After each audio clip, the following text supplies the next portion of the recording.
और जो कुर्बतें देखी जा रही हैं, जो बढ़ रही हैं, मेरी वो है मौलाना खान साहब और कल तो उन्होंने हद कर दी एक जुमला इधर पे कल वो भी आएंगे भाई, उनको बोलने यार, ये तो इनके तो प्रोग्राम बने बोले कल कमाल कर दिया उन्होंने। कल उन्होंने कहा है कि यहूदी एजेंट का ना मेरा सियासी बयान था। हाँ। एक और दूसरा, कल जो इमरान खान कहते हैं ना कि हम गुलाम थोड़ी हैं, उनको उन्होंने एक्सप्लेन किया है कि नताइज भी आपकी मर्जी से, इलेक्शन भी आपकी मर्जी से, तहरीक भी आपकी मर्जी से। अब ये माइंडसेट नहीं चलेगा, ये ज़हनियत नहीं चलेगी। तो एक पेज पे तो कभी भी नहीं आएंगे मौलाना साहब और इमरान खान साहब, बड़े नहीं जबरदस्त पॉजिटिव बयान आ रहे हैं। सर पेज एक इमरान खान साहब की तरफ से ग्रीन सिग्नल भी है। मैं वही कह रहा हूं सर, वो तो उन्होंने बयान कहा है ना कि इनके खिलाफ उन्होंने गंडापुर साहब को डायरेक्टली कहा है कि सर नहीं समझे, अपने मुझे प्रॉब्लम शूटिंग मोड जो है अपना ठीक करें। प्रॉब्लम ये होता है सर, अपने हल्के की सियासत से निकलें भाई। सर मैं प्रॉब्लम ये होता है जब मेरे हम असर मेरे जितने अक्लमंद नहीं, वो मौलाना को छोड़ के फैसल कुंडी के पीछे पड़े, तो जब मेरे हम असर मेरे जैसे नहीं होते, एक पेज पर नहीं आएंगे, वो ये होगा एक पेज पर होंगे, एक तरफ ये और एक तरफ ये। अच्छा, क्या बात कर दी, अब आप एक्सप्लेन कर। नहीं मतलब ये देखें, उनको दोनों एक दूसरे की जरूरत है। हाँ, क्यों जी कहा? वो नॉट रियली, दोनों एक दूसरे को रीइंफोर्स करते हैं। हाँ, जरूरत नहीं है। हाँ, मौलाना साहब अपने तौर पर सब कर सकते हैं। अच्छा, तहरीक इंसाफ अपने तौर पर, दोनों क्राउड पुलर्स है, दोनों सड़क पे क्राउड ला सकते हैं। आपने देखा था इमरान खान साहब की गवर्नमेंट थी तो धरना किसने किया था? बंदे किसके थे? जब यहाँ पर आपको जजेस के सामने करना पड़ा तो कौन आया था? हाँ। बंदे मौलाना साहब लेकर आते हैं, क्योंकि वो स्ट्रीट पे बंदे खड़े कर सकते हैं। इमरान खान भी स्ट्रीट पे बंदे खड़े कर सकता है। हाँ। दोनों को एक दूसरे के बंदों की जरूरत है। वो 2014 वाला टाइम गुजर गया कि ताहिरुल कादरी साहब के बंदे इमरान खान को चाहिए। अब इमरान खान एक आवाज देता है, बंदे खड़े बंदा आ जाता है। लेकिन दोनों का, क्योंकि ये मौलाना साहब का वजन इस्तेमाल करेंगे, जो सियासी वजन है, ये दोनों इकट्ठे होके या अलग-अलग, मुझे लगता है कि ये दोनों इस्तेमाल करेंगे। मुमकिन है एक उधर से शुरू हो, सिंध से या बलूचिस्तान से। मौलाना साहब ने लास्ट में भी सिंध से शुरू किया था, आपको याद होगा जब लॉन्ग मार्च लेकर आए थे। हो सकता है ये तहफ़्फ़ुज़ आइन की जो मूवमेंट है ये बलूचिस्तान से शुरू करें। ये एक दूसरे को रीइंफोर्स जरूर करेंगे, एक दूसरे के साथ लिएजनिंग में चलेंगे, हो सकता है इकट्ठे भी हो जाए, लेकिन ना भी हुए, लेकिन ये एक दूसरे के खिलाफ नहीं जाएंगे, क्योंकि दोनों का ऑब्जेक्टिव तकरीबन एक हो गया। मौलाना साहब ने भी कल कहा हुकूमत खत्म करें, बस कर, इलेक्शन लाएगा क्या? बस कर दे। नहीं, क्यों आपको यकीन नहीं है? नहीं, ऐसे ही है तो फिर, लेकिन मैं कह रहा हूं नहीं ऐसे ही है जैसे ये कह रहे हैं। हाँ। लेकिन मैं कह रहा हूं बस कर दे पगले, अब इतनी बातें बता देगा कौम को। गरीदा एक चीज और ऐड कर दूंगा, जो आपने हावी होने की बात की ना, देखिए मसला ये है कि इस वक्त पाकिस्तान की सियासत इमरान खान के गिर्द घूम रही। मुस्लिम लीग नून की कोई पॉलिटिक्स सियासत नजर आई आपको? नहीं। मौलाना साहब, मियां साहब आपको आखिरी दफा कब नजर आए थे? मियां साहब ये तंदूर पे। इवन मरियम नवाज आती हैं, वो अपनी डेवलपमेंट की, आज मैं उनकी तकरीर सुन रहा था फूलबाग में, but she is very proactive. हाँ, वो अपने काम की बात कर रहे हैं। हाँ। पॉलिटिक्स नहीं कर रहे। देखिए इमरान खान साहब की सबसे बड़ी कमजोरी थी सर साईं उस्मान बुज़दार प्लस है पंजाब पर, माजरत के साथ। वजह आप मरियम नवाज को उस्मान बुज़दार प्लस कह रहे हो। वजह यह है कि सर दो मौके आए जब लीडरशिप या जब वजीर आला को सामने आना चाहिए था। एक सानिया बावल नगर और एक ये किसान और गंदम वाला। दोनों में ना मरियम नवाज नजर आई, ना उनकी हुकूमत नजर आई, ना हुकूमती मशीनरी, ना ब्यूरोक्रेसी। बाकी अगर आप इलेक्ट्रिक बाइक्स बेचने हैं, लैपटॉप बेचने हैं, आपने किसी के घर दवाइयाँ देनी है या किसी के वो ऑन व्हील्स क्लिनिक लेके जाने हैं तो ले जाते रहे। ये सस्ते ड्रामे इनके अबाओ अजदाद राजा जंगीज सिंह के बाद सबसे लंबी हुक्मरानी इनकी, ये करते आए हैं। आप गरीदा, आपकी क्या राय है? ये उस्मान बुज़दार की बद्दुआ लगी है मरियम साहबा को। ये सारी गुफ्तगू गरीदा आप सुन रही है, उस्मान बुज़दार प्लस का नाम दिया जा रहा है मरियम नवाज साहबा को। यू एग्री और डिसएग्री? नहीं, उस्मान बुज़दार प्लस तो मेरे ख्याल है कि अली अमीन गंडापुर को करार देना चाहिए। बल्कि उस्मान बुज़दार प्लस तो इससे पहले पाकिस्तान तहरीक इंसाफ के जो साबिका चीफ मिनिस्टर केपी थे, महमूद खान साहब, उनको कौम करार दे चुकी है कि ये तो उस्मान बुज़दार प्लस है। और अगर उस्मान बुज़दार वसीम अकरम थे इमरान खान के, तो ये महमूद खान जो है वसीम अकरम प्लस हैं। और ये अली अमीन गंडापुर तो फिर मेरे ख्याल है कि वसीम अकरम से भी बहुत आगे की चीज निकल गए हैं। मरियम नवाज जिस तरह के काम इस वक्त कर रही हैं, ठीक है, अच्छे काम है, लेकिन कम से कम मैं चीफ मिनिस्टर के तौर पे उनसे ज्यादा इनकलाबी इकदामात की तवक्को रखती हूँ। खास तौर पे मेरी जो उनकी कारकर्दगी के हवाले से नजर है, वो पहले 100 डेज, जिसमें मेरा ख्याल है कि 30 दिन से भी कम का वक्त रह गया है, तो उस पर फिर पोस्टमार्टम करना बेहतर होगा कि पहले 100 दिन में मरियम नवाज ने कैसी कारकर्दगी दिखाई, अली अमीन गंडापुर ने कैसे दिखाई। लेकिन अगर कॉस्मेटिक मेजर्स पर भी बात की जाएगी तो कम से कम जो एक तशहीरी इकदामात भी हैं जो कहीं ना कहीं अच्छे तो हैं। मोटर बाइक्स दी जा रही हैं, ई बाइक्स दी जा रही हैं, रमजान पैकेज दे दिया गया, बाकी चीजें, हेल्पलाइंस खवातीन के लिए क्रिएट कर दी गई, फ्री वाईफाई लाहौर में दे दिया गया। ये चीजें कम से कम आपको कुछ ना कुछ पंजाब में होता हुआ नजर तो आता है। खैबर पख्तूनख्वा में कौन सा ऐसा बड़ा इकदाम हुआ है, मुझे बताएं। अलीमीन गंडापुर साहब का कोई एक इकदाम मुझे बता दें कि जी केपी के अवाम की बेहतरी के लिए इन 60-70 दिनों में उन्होंने अभी तक ये इकदाम किए, कोई एक मुझे बता दें। ठीक, आपके बाकी पैनलिस्ट भी आपके साथ मौजूद है। सिवाय उनके बड़के मारने वाले सुल्तान राही वाले बयानात के अलावा आपको कोई ऐसा इकदाम नजर नहीं आएगा। लेकिन इससे पहले बात कर रहे थे आप मौलाना फजलुर रहमान और इमरान खान के क्लिप टुगेदर ज्वाइन होने के हवाले से। जी। मौलाना फजलुर रहमान क्राउड पुलर हैं, लेकिन हर दफा जब भी वो धरना देते हैं, जलसे जुलूस करते हैं, रैलियां करते हैं, एहतजाज करते हैं, क्या कोई इम्पैक्ट वो क्रिएट कर पाते हैं? क्या कोई तब्दीली वो लेके आते हैं? इमरान खान क्राउड पुलर सिर्फ जलसों की हद तक है, जलसे वो बहुत बड़े बड़े कर लेते हैं। अभी 9 मई के हवाले से क्या लोग निकले, या इससे पहले गुजरता 1.5 साल में जब जब उन्होंने कॉल दी, कहा जाता है कि जो क्राउड है कॉल पे एक आवाज, वो जो क्राउड नहीं, मुझे आर्गुमेंट कंप्लीट करने देना, वो वोट में तब्दील नहीं होता क्या? तो वोट में क्या मुस्लिम लीग नून का या पीपल्स पार्टी का तब्दील नहीं होता? उतना हुआ क्या? मुस्लिम लीग नून का डिफरेंस डेफिनेट है इतना। 1.5 करोड़ 1 करोड़ 60 लाख या 70 लाख वोट पाकिस्तान तहरीक इंसाफ को अगर पड़ा है, लेकिन उसमें बाकी फैक्टर्स भी काउंट करेंगे ना।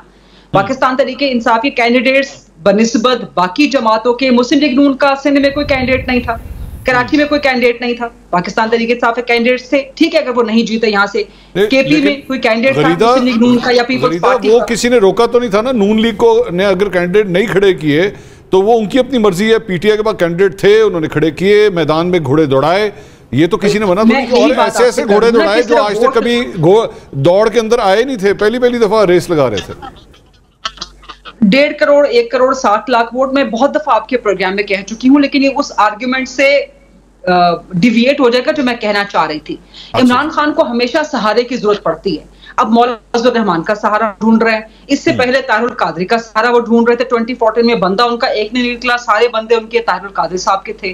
फिर जनरल फैज का सहारा ढूंढा, फिर जनरल बाजवा का सहारा ढूंढा, जनरल पाशा का सहारा ढूंढा, किस किस जर्नल का सहारा उन्होंने ढूंढने की कोशिश नहीं की सियासत में। तो कब तक सहारे ढूंढते रहेंगे?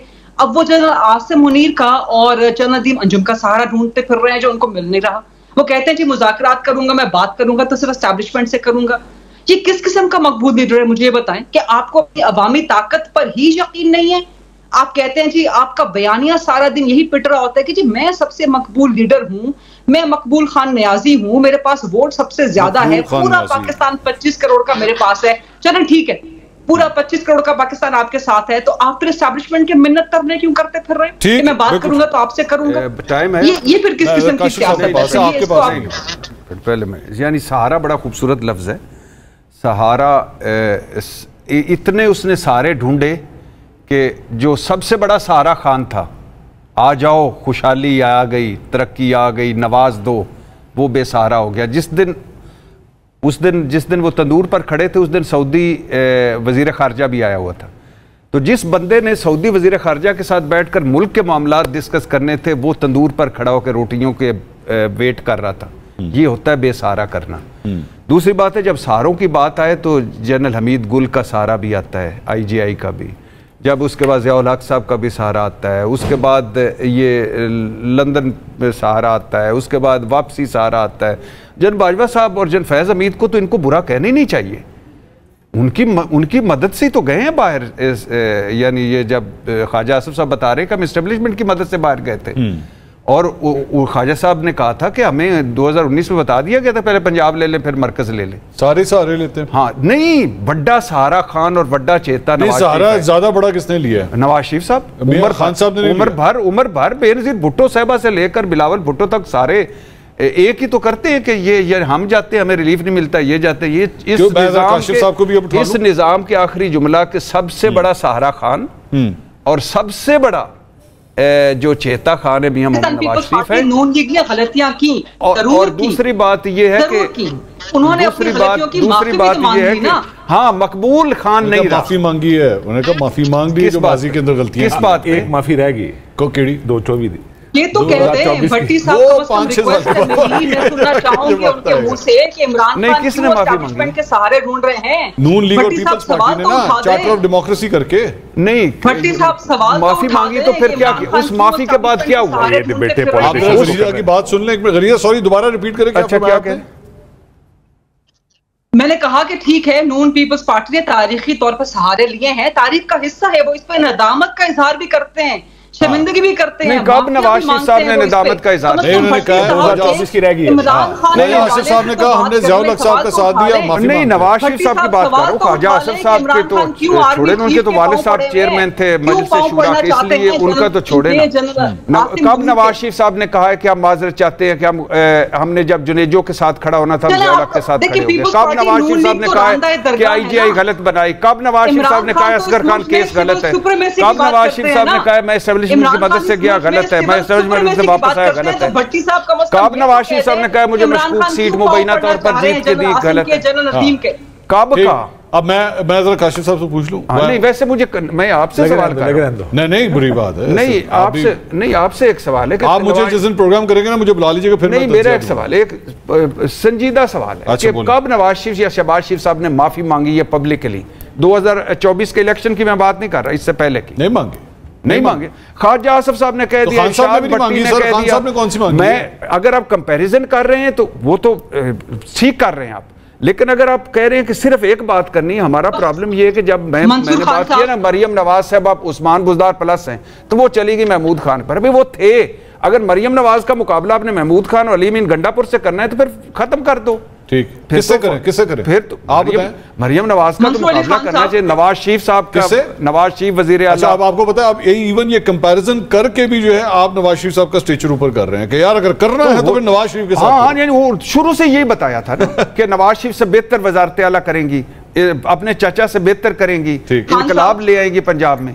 तो मैं तो उसको अगर अली अमीन गंडापुर से करना है। चले मैं आसान अल्फाज में आपसे पूछ रहा हूँ, नवाज शरीफ, शहबाज शरीफ, मरियम नवाज तीनों पंजाब के वजीर आला रहे या मौजूद हैं, इन तीनों का पाकिस्तान तहरीक इंसाफ के KP के वजीर आलाओं के साथ जो है कोई कंपैरिजन बनता है? चाहे परवेज खटक हो, अली अमीन गंडापुर हो, महमूद खान हो, उधर से तीन इधर से तीन, बताएं कौन से बेहतर?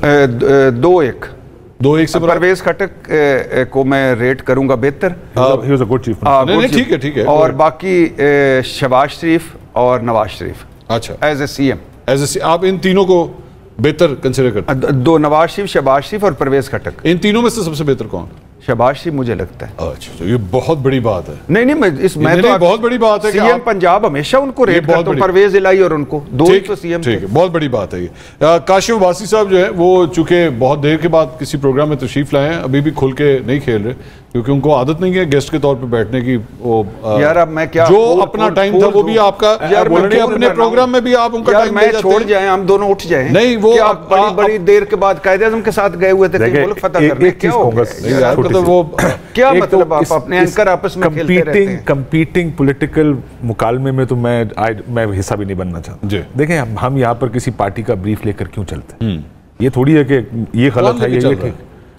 मैं मैं इस तरह की बहस हमें करनी भी नहीं चाहिए। देखें, उम्मीद करें कि सियासतदान सीख जाए और अपनी गलतियां दोबारा ना दोहराएं। हाँ, ठीक। ये जो एस्टैब्लिशमेंट से अगर जान छुड़ानी है तो सियासतदानों को ये फैसला करना पड़ेगा कि हमें अपना कंधा इस्तेमाल नहीं होने देना, और सबको ये फैसला करना पड़ेगा। वैसे 130 सीट एंकरों को भी ये वैसे फैसला करना पड़ेगा कि अपना कंधा नहीं इस्तेमाल। नहीं, कुछ एंकरों को ये भी करना पड़ेगा एक दूसरे की तारीफें कर करके भी बड़े अरसे बाद तशरीफ लाए हैं भाई।